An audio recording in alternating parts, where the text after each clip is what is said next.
참 좋으신 하나님 아버지, 은혜와 사랑에 감사를 드립니다. 이 시간에도 우리를 주님의 사랑으로 불러주시고 주님 전에 모여 예배하게 하시니 참 감사합니다. 하나님 아버지, 지난 한 해를 뒤돌아볼 때 많이 힘들고 어려웠지만 그래도 우리를 지키시고 인도해 주신 주님, 새해를 맞이했지만 나은 것은 없고 모든 사람들이 힘들어하는 이때 우리 모두는 하나님의 섭리 속에서 믿음으로 주님을 의지하고 오직 주님의 인도하심과 도우심으로 이 어려운 시간들을 잘 극복하게 하며 믿음 안에서 승리하며 살아갈 수 있도록 인도하여 주시옵소서. 하나님 아버지, 사순절이 시작되었습니다. 우리 모두가 주님의 고난과 죽으심을 항상 묵상하며 저희들도 주님의 고난에 동참하며 하루하루를 믿음 안에서 겸손하게 보낼 수 있게 하시며 주님께서 우리에게 보여주신 사랑, 우리도 본받아 서로 사랑하며 용서하며 아름답게 믿음 안에서 우리 모두가 하나가 될 수 있도록 인도하여 주시옵소서. 사랑의 주님, 우리 동년교회를 사랑해 주시고 우리 동년교회 모든 가정들을 사랑해 주시옵소서. 올 한 해는 각 가정들이 하나님께서 베풀어 주신 은혜 가운데 항상 화목하고 행복하며 건강한 가정들이 되게 인도하여 주시옵소서. 그러나 육신의 질병 때문에 힘들어하는 가정에는 치료자 되시는 예수님께서 치료해 주시고 건강을 회복시켜 주셔서 늘 감사함으로 살아갈 수 있도록 인도하여 주시옵소서. 그러나 경제적으로 힘든 가정에도 주님의 역사하여 주셔서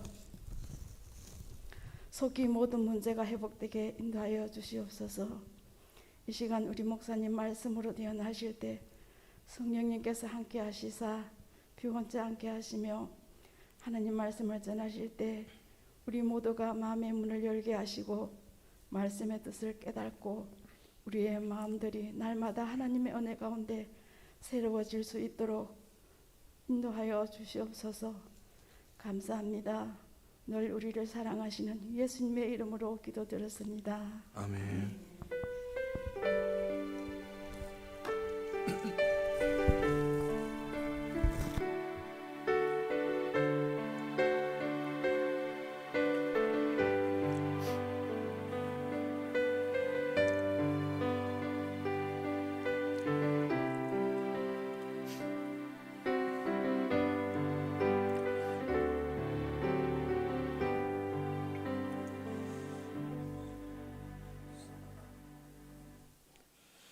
찬송가 269장 찬양 드리겠습니다.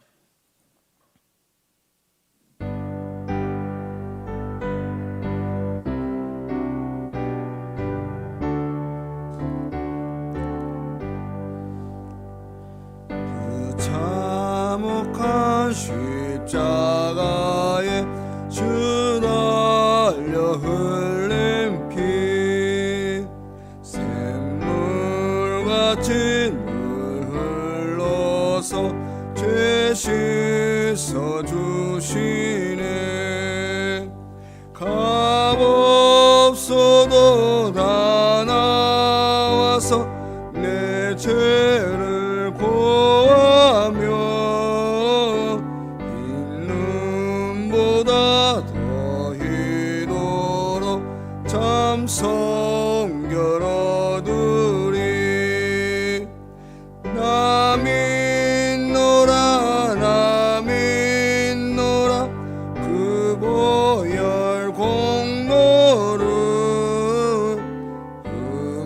흠없어도 피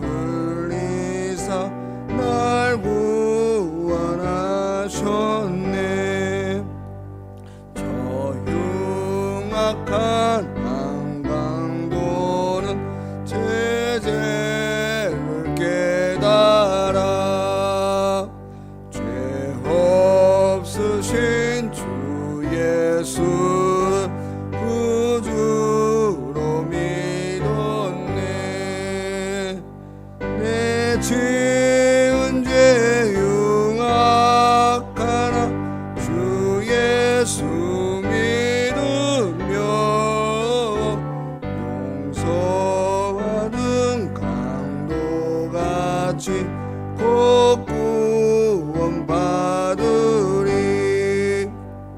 나 믿노라 나 믿노라 그 보혈 공로를 없어도 피 흘리사 날 구원하셨네. 온 백성의 죄 사신 하나님 어린 양 그 십자가 지심으로 온 인류 구했네. 저 영원한 새 나라에 다 같이 모여서 금 검은고 한 곡조로 새 노래 부르리. 나 믿노라 나 믿노라 그 보혈 공로를 없어도 피 흘리사 날 구원하셨네.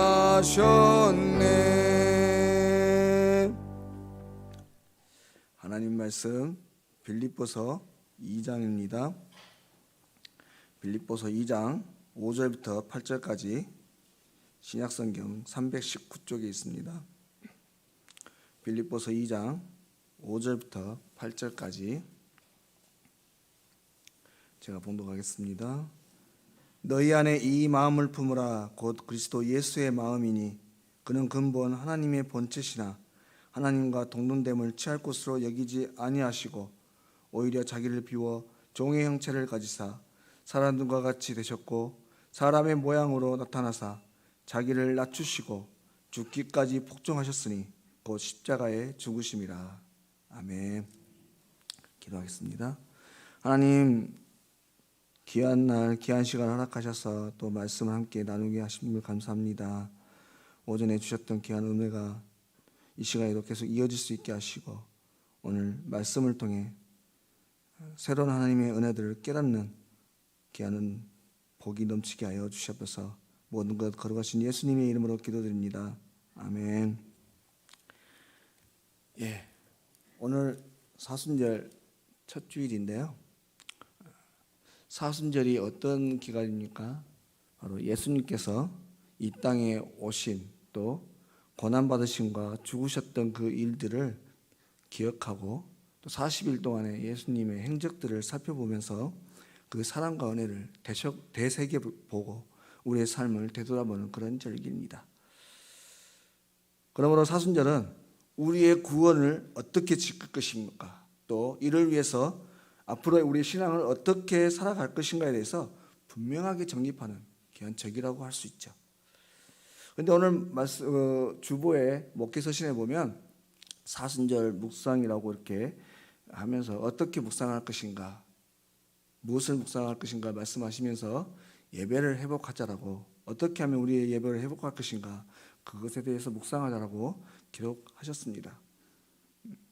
그러면 여러분, 우리가 이 예배를 회복하려면 어떻게 해야겠습니까? 무엇을 먼저 분명히 해야 되겠습니까? 바로 예배를 드리는 그 대상에 대해서 분명히 해야 돼요. 우리가 예배 드리는 그 대상이 누구인지, 왜 예배를 드려야 되는지 분명하게 해야 된다고 하는 거예요. 여러분, 예배가 뭡니까? 예배는 어떤 신에 대해서 그를 높이고 경배하는 행위입니다. 그래서 세상 사람들이 말하는 흔히 이 예배라고 하는 것은 세상에서는 예배라는 말보다 제사나 또 숭배라는 말로 많이 사용합니다. 그래서 우리가 이 예배를 드릴 때에 우리가 예배하는 대상이 누구인지를 분명히 알아야 되는 거예요. 잘못하면 사단이나 또 거짓 신에게 예배할 수 있기 때문에 그렇습니다. 그런 의미에서 오늘 이 시간은 사순절을 시작하면서 우리가 예배를 회복하자고 말씀을 드렸는데, 우리가 예배를 드리는 그 대상, 예수님이 누구인지, 어떤 분이신지, 도대체 누구이시길래 이 세상에 인간의 모습으로 오셨고 왜 죽으셨는지, 왜 죽어야만 하셨는지에 대해서 생각해 보려고 합니다. 그러면 먼저 우리 예수님 누구십니까? 뭐 이런 질문을 드리면은 속으로 웃으시겠죠. 뭐 그런 걸 질문하고 그러세요. 뻔한데 다 알죠. 여러 가지 있습니다. 예수님 하면, 그렇죠? 그 중에 첫 번째가 뭐냐면요, 예수님은 하나님의 아들이시라는 거예요. 하나님과 동등된 분이십니다. 오늘 말씀에 기록되어 있지만 하나님과 동등된 분이세요.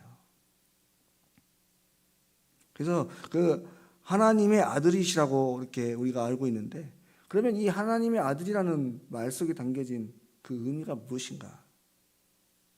우리가 흔히 말하는 것처럼 세상 속에서 말하는 그런 아버지와 아들 관계, 그 의미를 말하는 것인가? 아니면 어느 이단에서 말하는 것처럼 마리아와 결혼하셔가지고 하나님께서 마리아와 결혼을 해서 낳으신 아들인가? 그렇지 않다고 하는 것입니다. 예수님은 성령을 통해서 마리아에게 잉태하시고 이 세상에 오신 하나님의 아들이시라고 하는 거죠.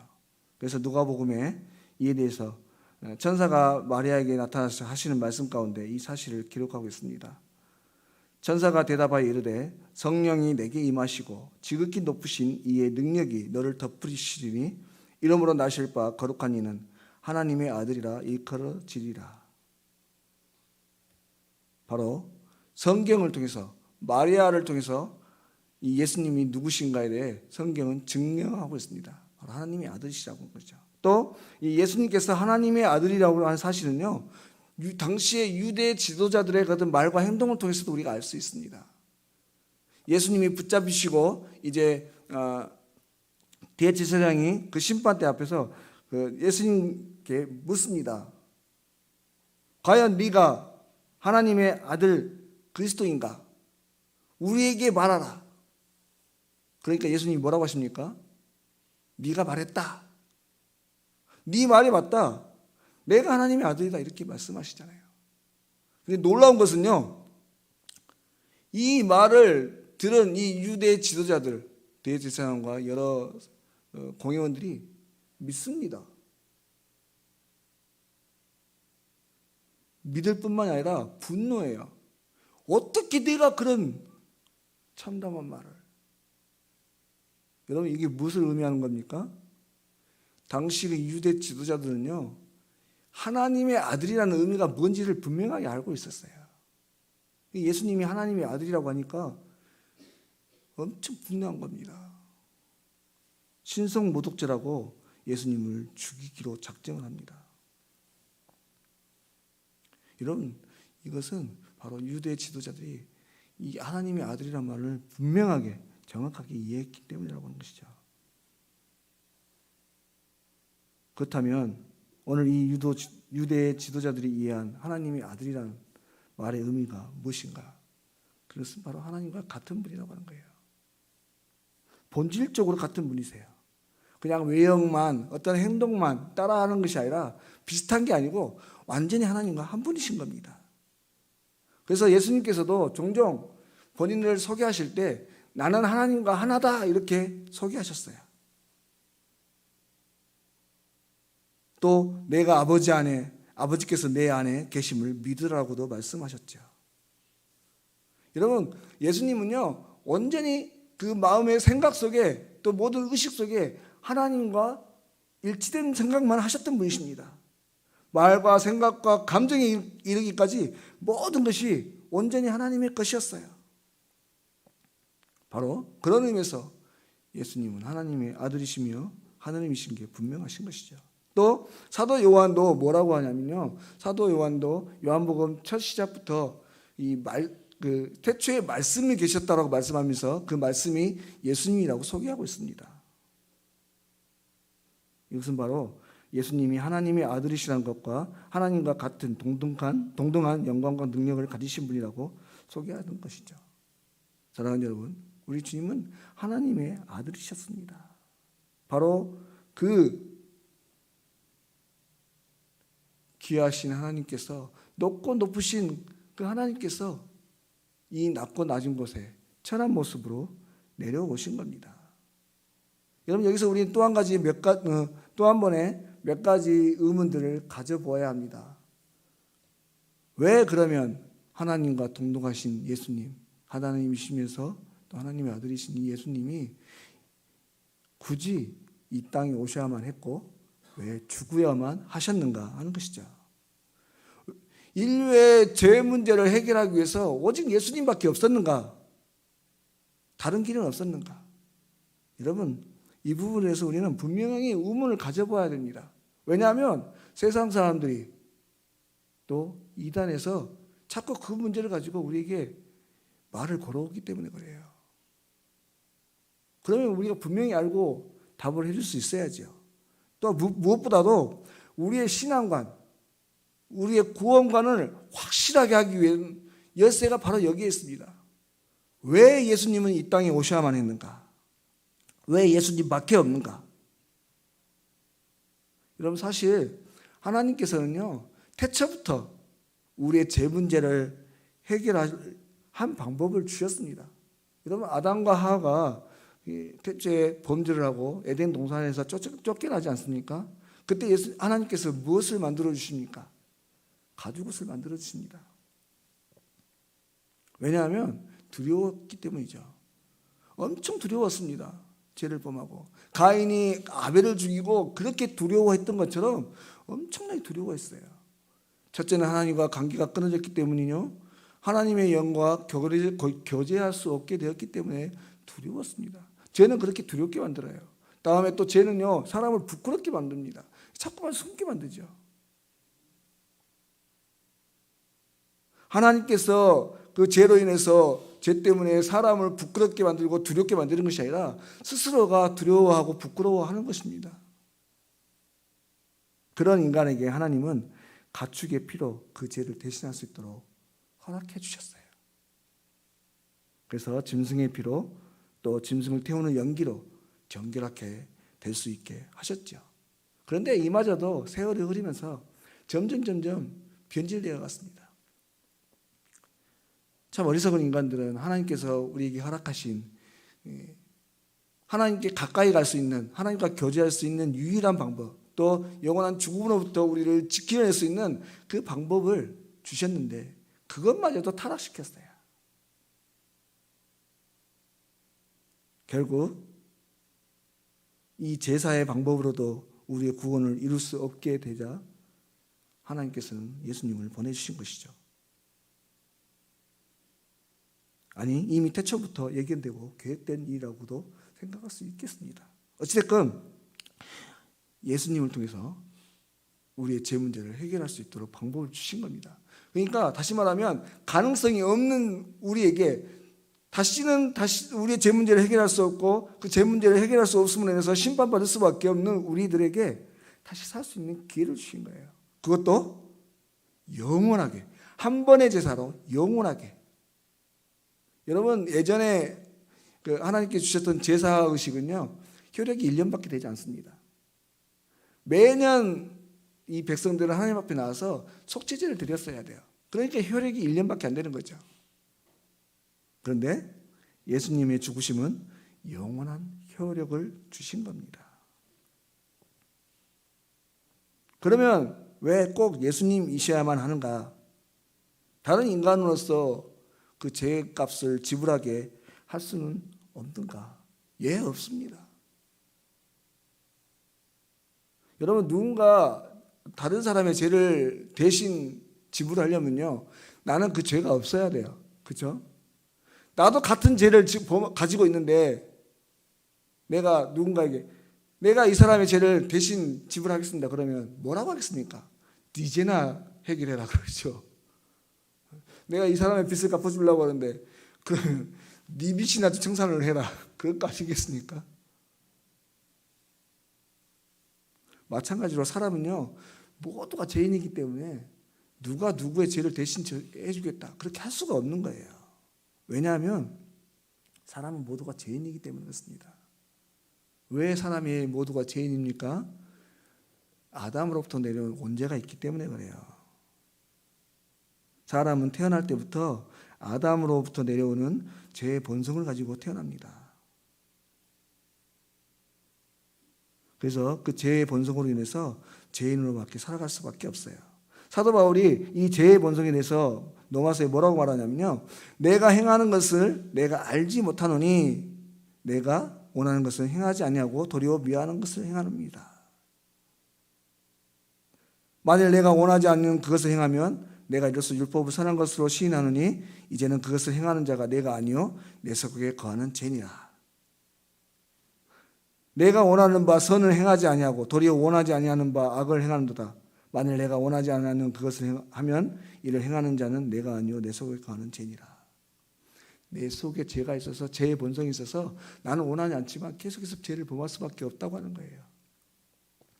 사람은 그래서 태어날 때부터 죄인인 겁니다. 죄의 속성을 가진 자예요. 그래서 나도 모르게 죄를 짓고 살아갑니다. 이 세상에 수많은 선인들이 있었어요. 정말 죄 없이도 살 수 있는 사람이 엄청 많습니다. 뭐 교회를 다니는 사람이나 그렇지 않은 사람이나 관계없이요, 이 세상에 많은 사람들이 죄 없이도 법 없이도 살 수 있는 분이 엄청 많습니다. 그런데 그 사람도 자신도 모르게 죄를 짓는다고 하는 거죠. 왜요? 자기 안에 있는 죄성 때문에 그래요. 그런데 예수님도 인간의 모습으로 오셨는데, 여러분, 예수님은 하나님의 아들이시지만 완전히 인간의 모습으로 오셨습니다. 무엇보다도 돌아가시기 직전에 고난당하시고 십자가상에서는요 완전히 인간이셨어요. 그러니 겟세마네 동산에서 그렇게 처절하게 기도하셨고요, 십자가상에서 하나님께 그렇게 울부짖으셨습니다. 근데 예수님도 인간의 모습으로 오셨는데 왜 죄가 없습니까? 여러분, 그것은요, 예수님에게는 아담으로부터 내려오는 그 씨가 없어요. 단지 마리아의 자궁을 빌려서 태어나는 것이지 사람의 어떤 그런 남자의 씨를 가지고 태어난 것이 아니라고 하는 것입니다. 여러분, 우리가 여기서 분명히 알아야 될 것은요, 죄는 남자의 씨를 통해서만 유전됩니다. 아담을 통해서 시작된 그 죄가 아담, 남자로부터 시작된다는 거예요.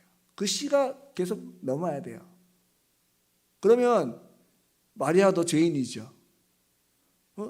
마리아도 당연히 아버지와 어머니가 계시니까 죄인의 몸으로 태어났죠.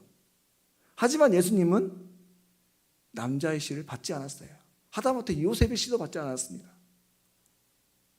성령을 통해서 거룩하게 잠시 마리아의 몸을 빌려서만 태어난 거예요.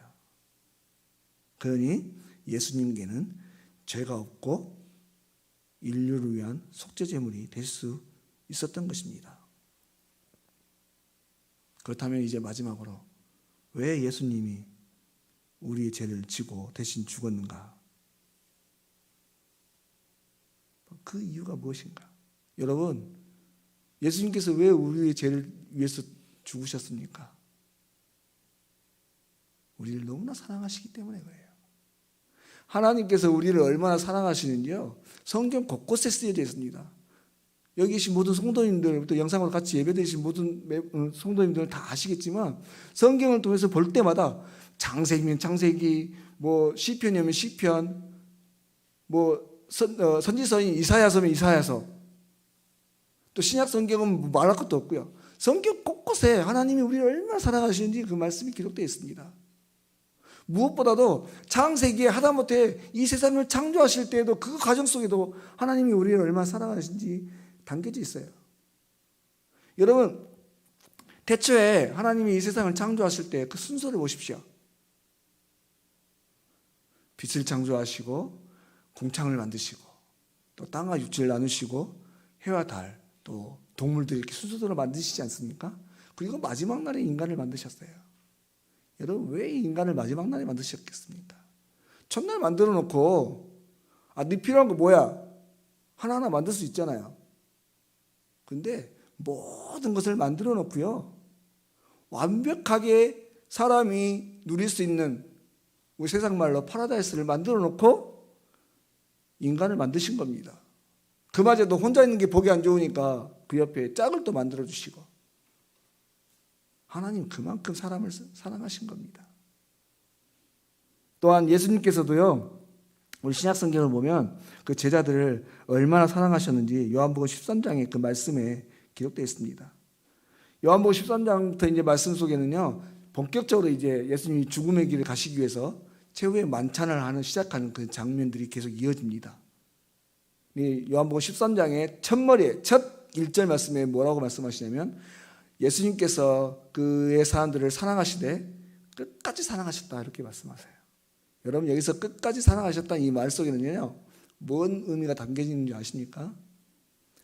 자기를 죽음의 길로 팔아넘길 유다를 사랑했다는 그 말이 포함되어 있고요. 또 잡히시던 밤에 제자들이 어떻게 자기를 버리고 도망갈 것인지, 또 베드로가 저주할 것인지까지 다 알고 계시는 거예요. 그마저도 사랑하신 거예요. 그만큼 사랑하신 겁니다.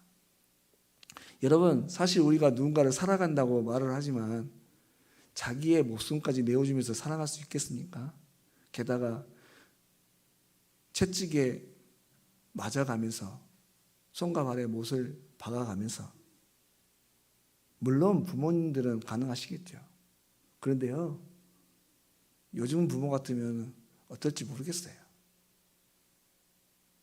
부모가 자기 살기 힘들다고 아이들 버리고 가고, 창에서 내던져버리고, 냉장고에 넣어놓고, 너무나 참혹합니다. 근데 예수님은 그걸 다 감당하셨어요. 저는요, 이 사순절 기간만 되면 이제 중고등부 아이들이나 아동부 아이들에게 영상으로 그 예수님의 고난 영상을 보여주잖아요. 그때마다 이제 택하는 영상이 뭐냐면, 그리스도의 순환이라고 해서 그 패션 오브 크라이스트 그 영화 있죠.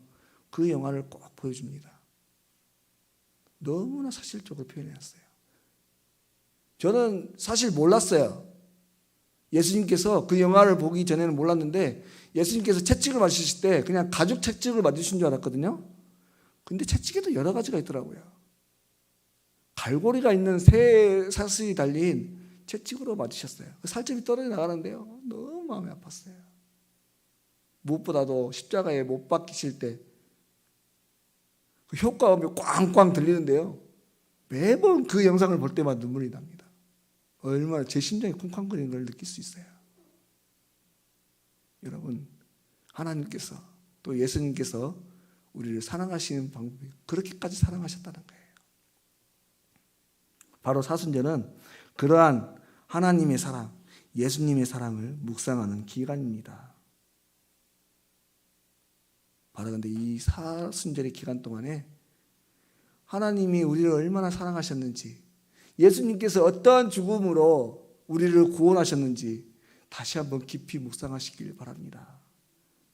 그리고 그 크신 은혜를 기억하면서 나는 과연 어떻게 살아야 할 것인가, 그 하나님 또 우리의 구원자이신 예수님을 어떻게 예배하고 섬겨야 될지를 깊이 묵상하시고 큰 은혜 가운데 더 성숙한 신앙으로 나가는 복된 시간들이 되실 수 있기를 바랍니다. 기도하겠습니다. 하나님 아버지, 은혜를 감사합니다. 귀한 날, 귀한 시간들을 허락하시고 말씀으로 은혜를 있게 하심을 참으로 감사합니다. 하나님, 오늘은 사순절 첫 번째 주일입니다.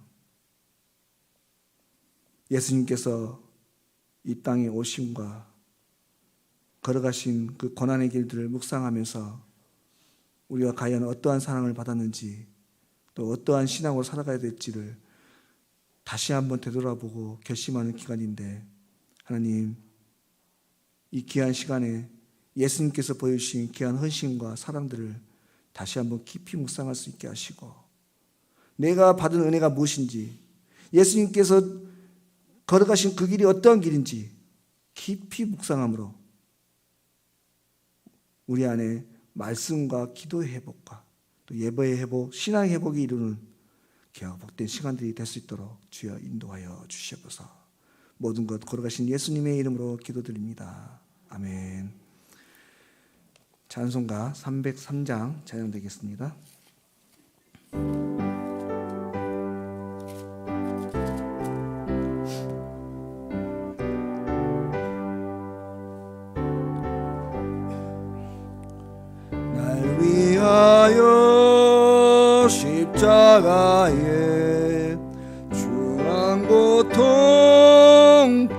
받으사 대신 죽은 주 예수의 사랑하신 은혜요 보배로운 피를 흘려 영영 죽은 죄에서 구속함을 받으니 어찌 찬양 안 할까 예수 안에 있는 우리 한량없이 즐겁고 주 성령의 위로함이 마음속에 차도다 천국 음악 소리 같은 은혜로운 그 말씀 끊임없이 듣는 우리 어찌 찬양 안 할까 이 세상의 모진 풍파 쉬지 않고 불어도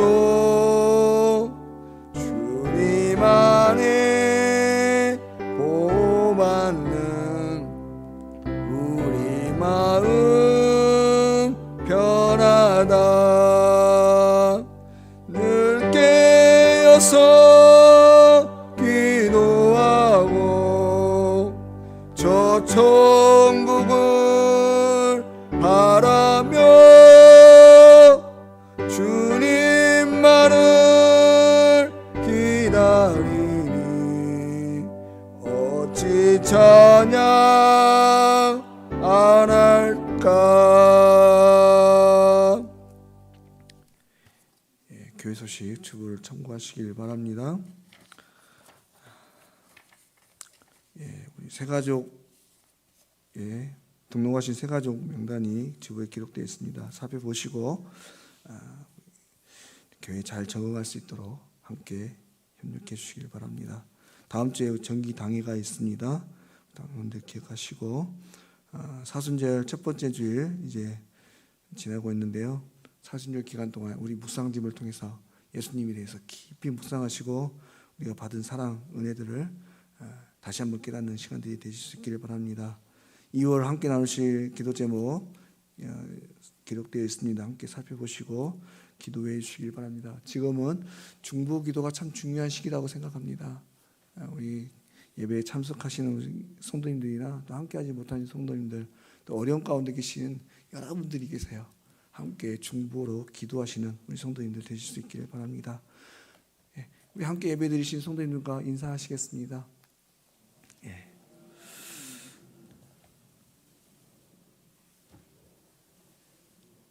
제가 축도하고 예배 마련하겠습니다. 우리 주 예수 그리스도의 은혜와 아버지 하나님의 사랑과 성령의 교통하심이 이제 사순절 기간 동안 예수님에 대해서 깊이 묵상함으로 우리가 받은 사랑과 은혜를 다시 한번 되새기고 그 은혜 가운데 살아가기로 다짐하는 우리 사랑하는 성도들 머리 위와 저희들의 삶 속에 저희들의 가정과 모든 직장 가운데 이제로부터 영원토록 함께 하시옵기를 간절히 축원하옵나이다. 아멘.